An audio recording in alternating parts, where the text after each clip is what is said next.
Modulca eyni sürətlə hərəkət edən iki cisimdən biri A nöqtəsində B nöqtəsinə yarımçevre boyunca T1 müddətinə, yəni buradan A1-də, A'dan B-yə qədər T1 müddətinə boyunca T2 müddətinə gəlir. Yəni buradan bura qədər. T1 bölü T2 nisbətini tapılır.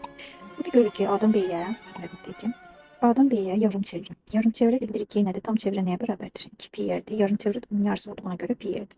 Ve burada görürsünüz nedir? İğni sürət. Yani V1 V2'ye beraberdir. Yani her hansı bir V sürəti ilə neyir? İkisi de iğni sürətindən hərəkət etmiş olur. Bu artıq bizdə açar sözdür. İkinci halda isə AB istiqamətində görürük ki, yer dəyişmədir. Yəni A'dan B'ye doğru gidib. Orada isə S ya da yer dəyişmə fərqli olsun. Orada da 2R. Ve biz bilirik ki S beraberdir ve T düsturunun T'nin konstant olduğunu bildiğimize göre S bölü T'ni bu iki düsturda da yerine yazacak. Tədbiq edebilirik. O zaman yazaq.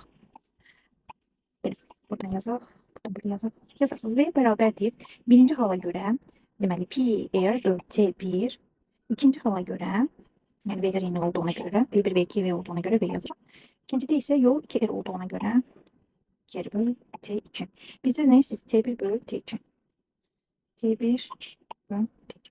Yerine yazaq. Bundan çarpması falan da bilirik ne alınır. Bir başa yazaq yerine. T1'in yerine yazacaq. Pi R bölü V. T2'nin de yerine yazacaq. 2R V.